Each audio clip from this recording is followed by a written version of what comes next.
Hey guys, what's up? StereoDragonGravity here, bringing you today another deck profile from Locals, and it's Omega Gladius, Psych, no it's not. I wish, I definitely wish. No, I had to show off the sneak peek grab today. But no, this is Link Joker Chaos Breaker, this is my build for it. So, what I've got here, I run the Unicorn as the starter, of course. Pretty much the best starter for this deck. You get the lock off when something else is locked, put it in the soul, which feels Chaos Breaker, which is really nice. The thing that I do that's a little bit different than some, I actually run an extra one of these bad boys. I took out a grade 1 for him. And I do this as a security, just in case, you know, Kagro's like retiring your back row or whatever. You run an extra Unicorn, you still have that failsafe, and you can search it with the Colony Maker, which we'll talk about a little bit later. Plus it fills your soul. Plus it fills up the soul. It's beautiful. Next up, we have got the trigger lineup. I run a pretty normal trigger lineup in terms of crits. We've got 8 crit here. Pretty normal. As of set 15, you can run 12 now, so I'm thinking about that. I'll probably end up running that. But prior to now, I've been running the 8, because that's what you can do. No problem. 15 crit Chaos Breaker. 15 crit Chaos Breaker. Did I say 15? I meant 12. My bad. Here's my more controversial choice. A lot of people run draws as their second trigger in this deck. I'm actually a fan of the stand trigger, and I'll tell you why. I feel like Chaos Breaker gets plenty of hand pressure himself. He generates a lot of advantage, and so those draw triggers don't really end up being useful for you in the late game. So I run the stands because, for one, if I get a full field, it helps me put on some early to mid game pressure. And then usually later in the game when I have Chaos Breaker, I'd rather pull a handy stand trigger than a handy draw trigger. So that's my rationale. And we run another crit. No, so that's my rationale on that. It's worked pretty good for me. I'm not really losing out too much on shield value because we have the 10k shield stand triggers as opposed to the 5k shield draw, so I don't really feel myself lacking anything defensively. Stands get rid of hands. Darn right, exactly, that's what we like to do. And then 4 heal because I'm a normal person. Yeah, nothing really. You don't suicide. Nope. And then for our grade 1 lineup, we've got 3 Palladium here, which he is the Counterblast 1, move into soul. When your opponent's card is unlocked, it remains locked. I love this card. It helps me keep plussing off of Chaos Breaker, which is great. Chaos Breaker can still plus off this card, don't let anybody tell you otherwise. Even though the card isn't being retired, you can still draw the card, so don't let anybody tell you otherwise. But he's great, he fills the soul for Chaos Breaker, so we can keep drawing. He keeps cards locked, he's what we like. I run 3 of the personal booster. I considered running 1 less and running 2, but I like the consistency of getting him. He's my favorite thing to have back there. And he works on the rear guard, and he's not a Soul Blast cost because they knew how Soul Blast dependent Chaos Breaker was. So if you have a Chaos Breaker on the rear guard, you make a 22k column, then a 22k Vanguard, and you still have some pretty good offensive options, even though Chaos Breaker is a pretty defensive deck. That's why we run him. Now we've got 4 of the 10k attacker. I like this card. Being able to play it in the front row or the back row makes it more versatile.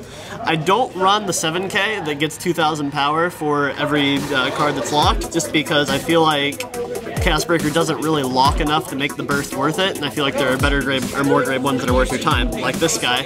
He's also fetchable with Colony Maker, so if you're lacking a front row and you have Colony Maker, you can make a front row, which is kind of nice. Stands get rid of hands. Exactly. We love our front row, so we use him. Then of course, as I said, because we're normal, we got 4 perfect guards. We like to stay alive.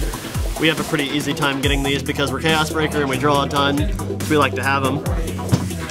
Moving on to our grade 2 lineup. We're running 3, 2. Let's move on to this first, let me make sure. We've got 3 Noibum. Don't really love this card, but I can't find anything really better to put in for him. Put this in. Yeah, let's put a Glindios in our grade 2 spot. People let us ride that. No, I like this card because it's a decent ride target. If you pull off a triangle lock on your break ride turn, then you get, 6,000 power there. So it hits for pretty high numbers. It gets you above 21k. So it's a pretty good card. I don't love it, but I don't really see a lot of better offensive or defensive options in this deck. And now we've got 4 of the 12k attackers. He's a 12k attacker, he helps us beat stuff down. helps us hit cross rides. Pretty self-explanatory. You can, if you're having a crappy day, he can still make an 18k column with the Chaos Breaker personal booster. So we like having him. Here's what I was looking for earlier, and I put them in the wrong order, so I got confused. We've got 3 Colony Maker in this deck.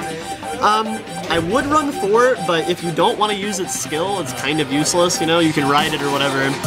But it's pretty counterblast heavy in a deck that uses a lot of counterblast, so unless I'm lacking a field, I usually try not to use her too much. But that being said, being able to make a column for free is pretty nice. So, and she's the lock a card or she's a draw a card, or superior call a grade 1 when a card is already locked card. +1? Yeah, +1ing is always great. We love that in Chaos Breaker. Now our grade 3 lineup, pretty normal in my opinion. We've got 4 of the Infinite Zero Dragons. The Blink Joker in general is kind of a break ride dependent deck, so we like having 4 in here. Don't want to risk any less.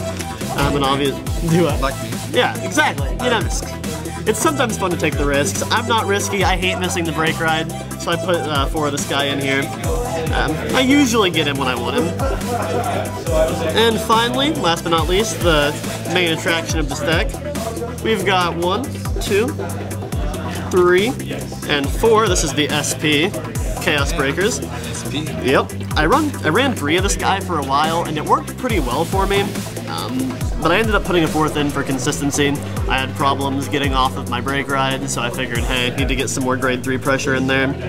That being said, I said this deck's kind of break ride dependent. You don't always need the break ride with Chaos Breaker, and if you get rushed really early and you're taken to 4 damage, you definitely want to ride Chaos Breaker without the break ride. Because his skill still pluses you, it still keeps the field locked for you, and that shuts a lot of decks down. If you're playing an Aqua Force and they rush you and you're at grade 2 with 4 damage, you're not gonna have time to ride the break ride. Exactly.